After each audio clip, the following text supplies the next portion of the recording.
Hello दोस्तों, आप सभी का स्वागत है आपके अपने YouTube channel success with MBS classes में।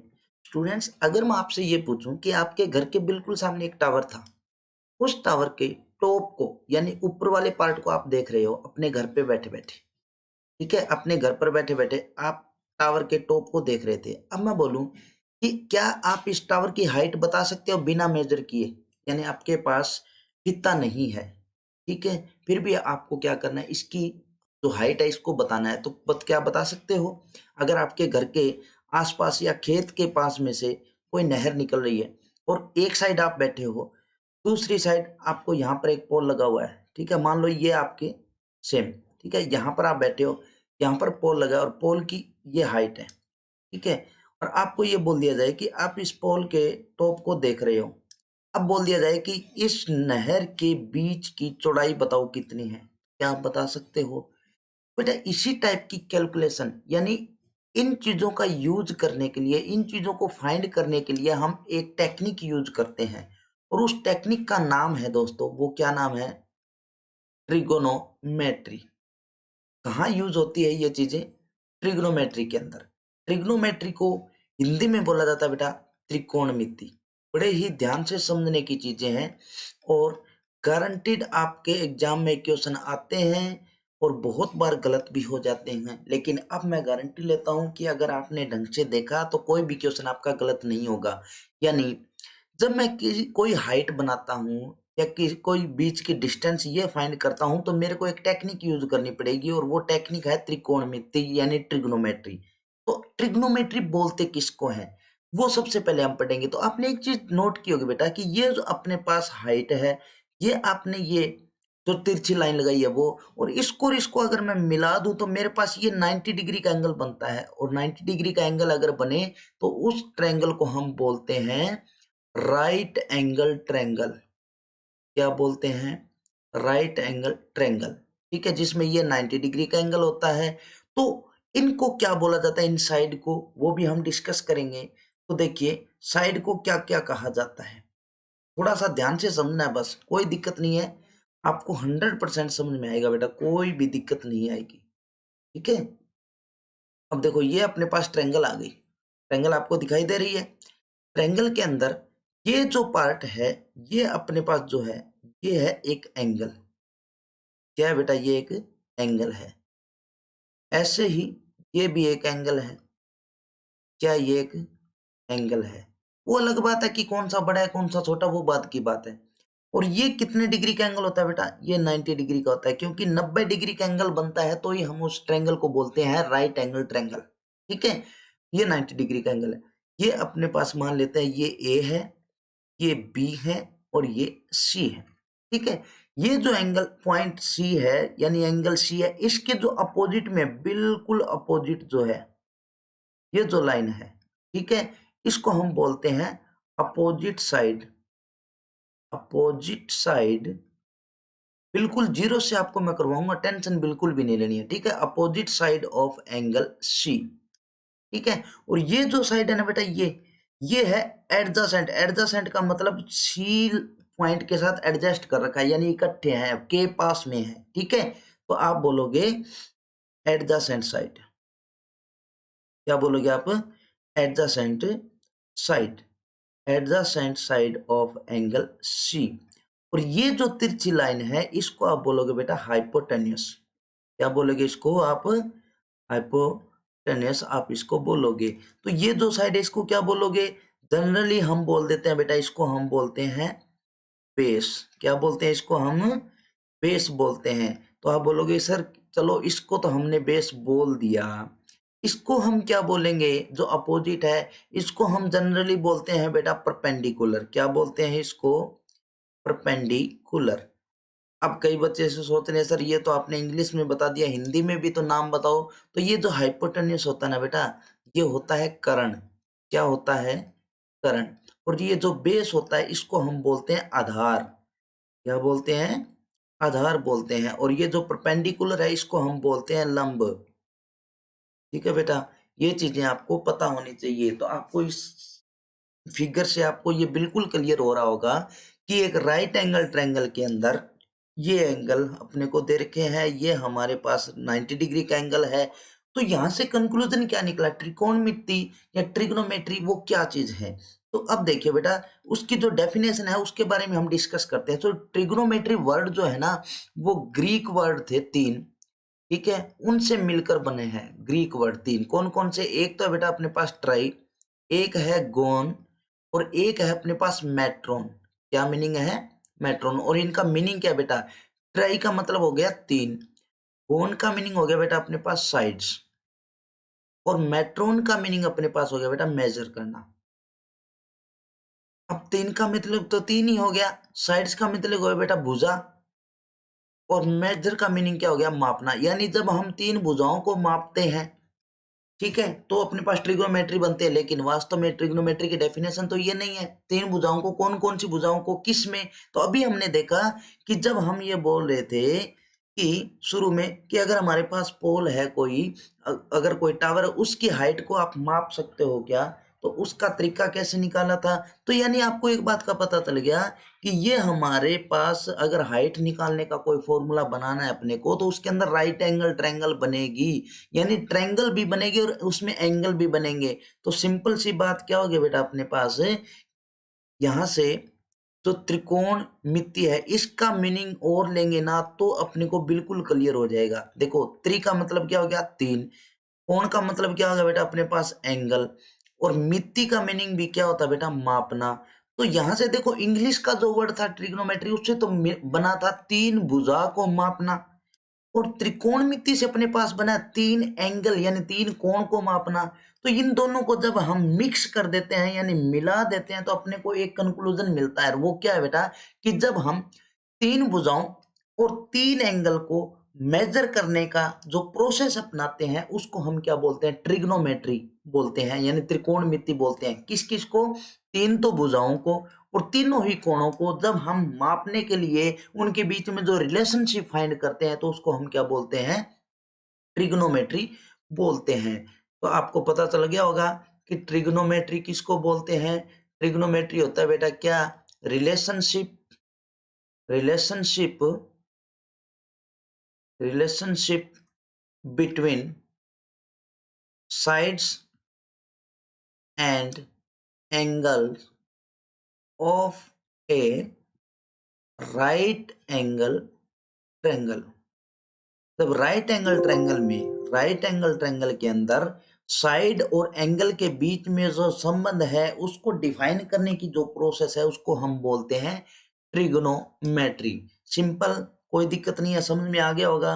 अब आती है बेटा असली बात, कि मान लेते हैं सर कि हमारे पास ये राइट एंगल ट्रायंगल है, ठीक है जी, कोई दिक्कत नहीं है, ये हमारे पास राइट एंगल ट्रायंगल है। इसके अंदर कई बार हमारे क्वेश्चन गलत हो जाते हैं। वो किस बेस पर हो जाते हैं, वो देखो। देखो, अभी हमने पढ़ा कि ये जो होता है वो हाइपोटेन्यूस होता है, ठीक है बेटा।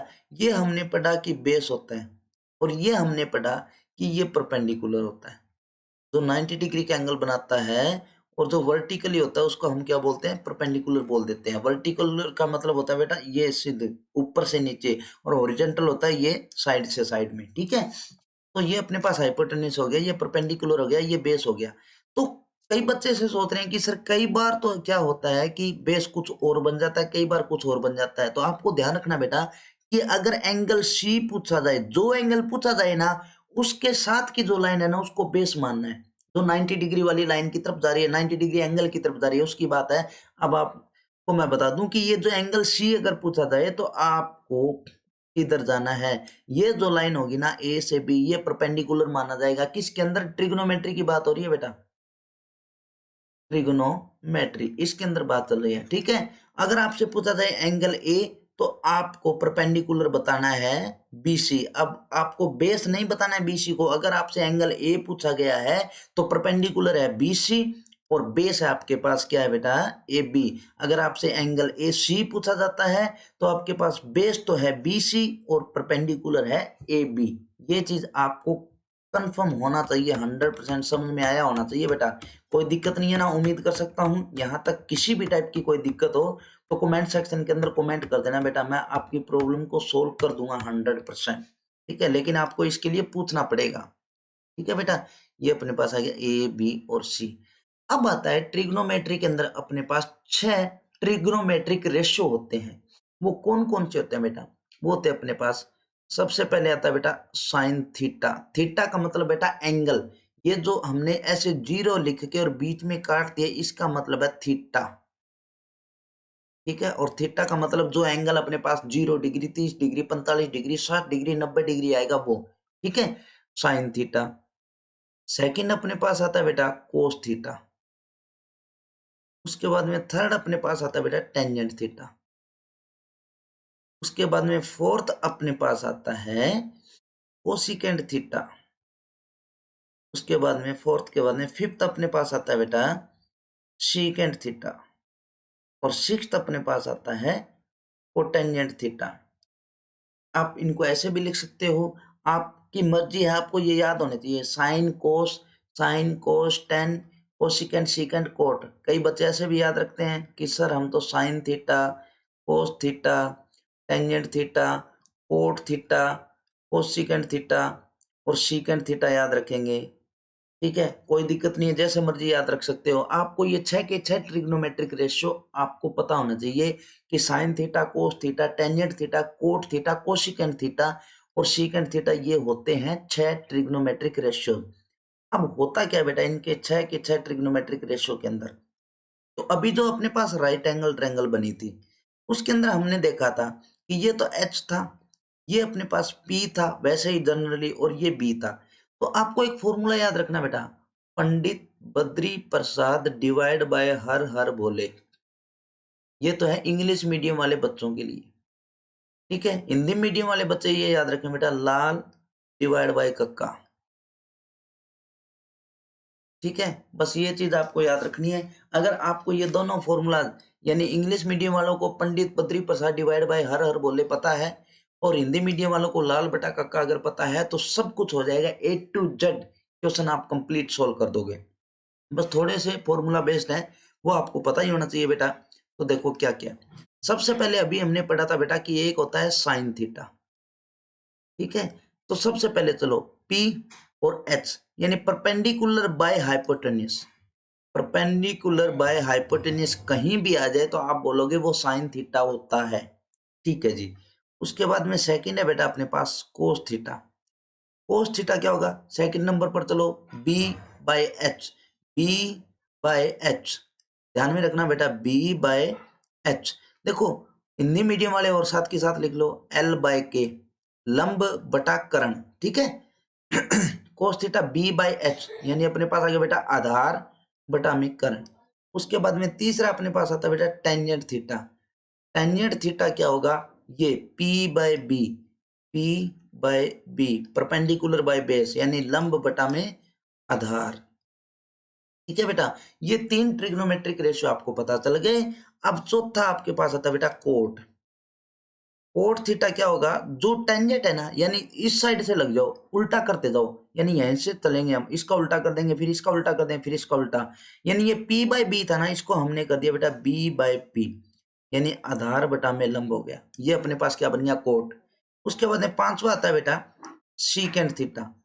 अब उल्टा करना ही आपको तो बताया था, तो आपके पास क्या आ जाएगा? H by B, H by B, यानी अपने पास आ गया बेटा कर्ण डिवाइड बाय आधार। उसके बाद में छठा आता है, वो आता है बेटा अपने पास कोसिकेंड थीटा। और कोसिकेंड थीटा क्या होगा? इसका उल्टा कर दो, इसका उल्टा करोगे तो आपके पास क्या बन जाए बेटा? H बाय पी, यानी अपने पास आ गया बेटा कर्ण डिवाइड बाय लंब। अब बताओ, 6 के 6 ट्रिग्नोमेट्रिक रेशियो आपको पता चल गए और कोई दिक्कत भी नहीं हुई। देखो सिंपल तरीके से साइन थीटा क्या पता चला आपको? साइन थीटा होता है जी P by H, Pandit Badri Prasad divide by Har Har Bhole. Pandit में P का मतलब हो गया बेटा परपेंडिकुलर। ठीक है बेटा, और B का मीनिंग यानी बद्री प्रसाद से वैसे याद रखना आपको, B से बन गया आपके पास बेस, और फिर P से वापस परपेंडिकुलर, H से आपके पास हाइपोटेन्यूस, फिर H से आपके पास हाइपोटेन्यूस, और B से आपके पास बन गया बेटा बेस। यानी ये तो याद रखना है। और पहला P by H perpendicular by hypotenuse sine theta, B by H base by hypotenuse cos theta, P by B perpendicular by base tangent theta. अब कोट इसका उल्टा कर दिया टेंजेंट का, अब याद रखना टेंजेंट का उल्टा कोट होता है यार, कोट का उल्टा टेंजेंट होता है, तो आगे फॉर्मूला जो बनेंगे ना वो भी इसी तरीके से बनेंगे। तो कोट अपने पास बन गया बेटा बी बाय पी, यानी base by perpendicular. Second theta आपके पास बन गया बेटा एच बाय बी, क्योंकि बी बाय एच था, एच बाय बी बन गया। और उसके बाद में कोसिकेंड थीटा आपके पास बन गया बेटा एच बाय पी, यानी कर्ण डिवाइड बाय लंब। उम्मीद कर सकता हूं कोई भी दिक्कत नहीं है आपको। अब देखिए बेटा हम क्या करते हैं, आगे एक सम और लेके चलते हैं, बिल्कुल सिंपल तरीके से सोल्व करेंगे उसको। देखिए है क्या वो, अगर बाय द वे मान लो आपको ये सेम ट्रिग्नोमेट्री के अंदर ऐसे दे दिया जाए कि find find sine A cos A sine C cos C in a right angle triangle, right angle triangle and angle B is equal to 90 degree if AB is equal to 5 centimeter and BC is equal to 12 centimeter। अगर आपको बोल दिया जाए कि आप find कीजिए किसको, sign ए निकालिए, कोस ए निकालिए, साइन सी निकालिए, कोस सी निकालिए, एक राइट एंगल ट्रायंगल के अंदर, कब, जब हमारे पास एंगल बी जो है, एंगल बी है वो 90 डिग्री का हो, और अगर A B is equal to 5 centimetre है, B C is equal to अगर 12 सेंटीमीटर है, तो बेटा ये राइट एंगल ट्रायंगल की बात हो रही है। ए बी सी हम ट्रायंगल बना लेते हैं एक, तो एक ट्रायंगल बनाते हैं, चलो अभी बना लेते हैं बेटा। ये ट्रायंगल आपको दिखाई दे रही है, इस ट्रायंगल का हम यूज करेंगे। अभी करना क्या है, सिंपल सा काम है बेटा, कुछ नहीं करना।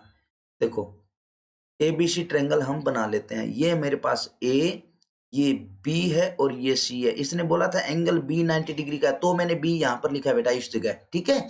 अब देखो ए बी 5 सेंटीमीटर है, तो ए से बी मेरे पास 5 सेंटीमीटर है, बी से मेरे पास 12 सेंटीमीटर है, बी सी 12 सेंटीमीटर है। अब आपको बोल दिया गया कि साइन ए निकालिए, तो अभी आपने देखा था बेटा कि साइन जो होता है वो पी बाय एच होता है।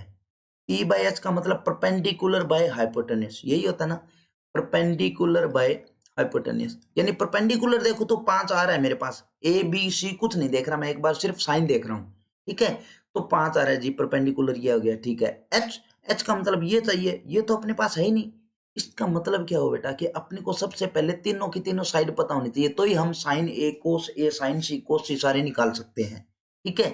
तो आपने एक चीज पढ़ी थी, पाइथागोरस फॉर्मूला पढ़ा था क्या, ध्यान में हो तो, अगर ध्यान में नहीं है तो अभी पढ़ लो। फॉर्मूला था अपना पाइथागोरस का, और पाइथागोरस का जो फॉर्मूला था ना बेटा, उसके अंदर आपको ये दिया गया था कि कर्ण का स्क्वायर बराबर आधार का स्क्वायर प्लस में लंब का स्क्वायर, यानी hypotenuse square is equal to perpendicular square plus में बेस स्क्वायर। अगर आपने ये चीज पढ़ी हो ढंग से, अगर आपको पता हो तो बेटा अपने को हाइपोटेन्यूज चाहिए। तो हाइपोटेन्यूज हम कैसे निकालेंगे, हम निकालेंगे हाइपोटेन्यूज कि H square is equal to P. Generally जो पी अपने को दिख रहा है वही मानेंगे। 5 अपने पास है, 5 का स्क्वायर कितना हो गया बेटा 25, प्लस में बी, बी कितना दिख रहा है आपको बेटा 12, ठीक है जी। 12 का स्क्वायर कितना हो गया बेटा 144। H square is equal to, इन दोनों को ऐड करो कितना बन गया आपके पास 169, यानी H is equal to plus minus under root 169, ये अपने पास बन गया। अब बेटा अगर मैं आपको ये बोलूं कि अलग बात है, ये 25 का स्क्वायर रूट निकालो तो आप बोलोगे सर 5 आएगा, और अगर मैं बोलूं x के इज इक्वल टू 25 तो x की वैल्यू निकालो, तो आपको ये ध्यान रखना बेटा आगे प्लस और माइनस जरूर लगेगा। ध्यान रखना रूट 25 का वैल्यू हमेशा ही प्लस का 5 आएगा, लेकिन x के इज इक्वल टू 25 है तो हमेशा ही अपने पास प्लस और माइनस लगेगा आगे। ये बात आपको ध्यान में रखनी है, क्योंकि बहुत बार एग्जाम के अंदर प्लस माइनस दोनों वैल्यू दी होती है और हम गलत कर देते हैं, हम डायरेक्ट कर देते हैं x के इज इक्वल टू 25 है तो x की वैल्यू सीधा सा पता चल रहा 5 आएगी। उसमें ऑप्शन दोनों दिए होते हैं, प्लस का 5 दिया होता है और प्लस माइनस 5 भी दिया होता है। तो आपको ध्यान रखना है x के अगर इज इक्वल टू 25 दे रखा है तो आपके पास जो वैल्यू बनेगी वो प्लस और माइनस दोनों में बनेगी, ठीक है। तो मैंने इस जगह बेटा प्लस और माइनस लगाया है, कोई दिक्कत नहीं होगी उम्मीद कर सकता हूँ बेटा। तो अब आपको पता चल गया कि h जो है आपके पास वो कितना आ चुका है, वो h आ चुका है बेटा आपके पास h is equal to plus minus 13 और मैं h की वैल्यू 13 लूंगा प्लस की। अब आप बोलोगे सर कि अगर आपको प्लस की ही वैल्यू लेनी थी तो आपने इतना सिस्टम बनाया ही क्यों? डायरेक्ट बोल देते सर प्लस और माइनस 13 है तो प्लस की वैल्यू 13 लेंगे, लेकिन बेटा माइनस की वैल्यू भी आ सकती थी। वो अलग बात है कि ये एक ट्रायंगल की साइड है। साइड जो होती है वो हमेशा ही जो उसकी लंबाई होती है वो लंबाई कभी भी नेगेटिव नहीं होती। तो हम यहाँ पर प्लस का 13 ले रहे हैं, ठीक है।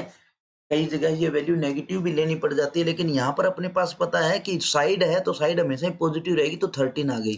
तो अब आपको तीनों की तीनों साइड पता चल गई। एक तो आ गई 5 है, एक आपके पास 13 है, एक आपके पास 12 है। अब आपको जो जो चीजें निकालनी थी वो हम निकाल सकते हैं।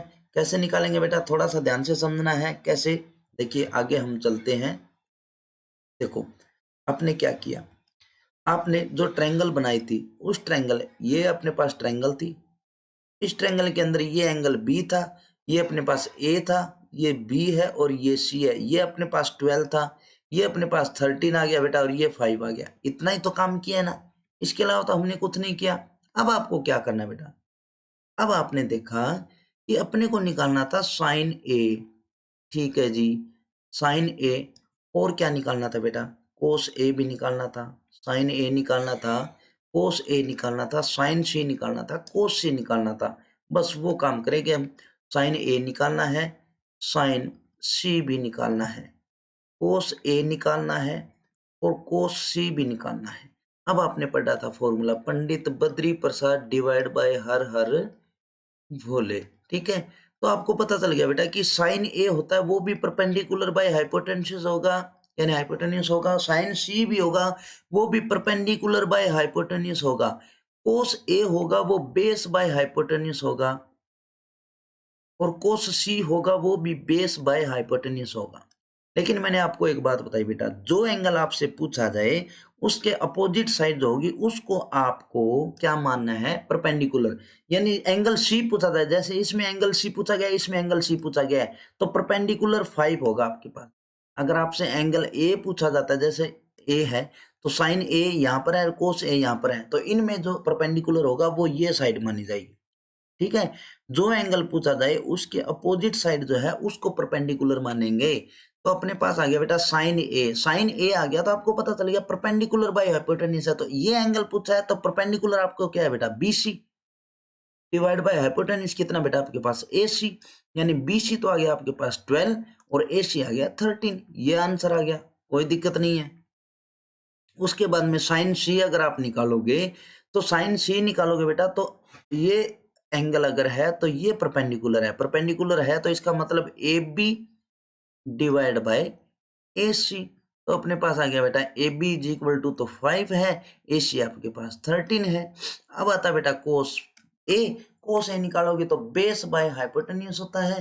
तो बेस, अब देखो बेटा जो एंगल पूछा जाए उसके अपोजिट में परपेंडिकुलर होगा, यानी ये एंगल पूछा गया है तो परपेंडिकुलर तो ये हो गया और मेरे को चाहिए बेस। बेस चाहिए तो इसका मतलब जो इसके साथ में है वही तो बेस होगा, तो साथ में क्या है बेटा अपने पास? 5 है, ठीक है। और हाइपोटेन्यूज अपने पास कितना है बेटा? 13 है। उसके बाद में कोस सी पूछा गया तो ये एंगल पूछा गया है तो ये परपेंडिकुलर है, तो बेस कौन सा रह गया बेटा अपने पास? 12। तो अपने पास आ जाए बेटा 12 डिवाइड बाय 13। तो इस तरीके से अपने पास आंसर आ जाएगा साइन ए का 12/13, साइन सी का 5/13, कोस ए का 5/13, कोस सी का 12/13।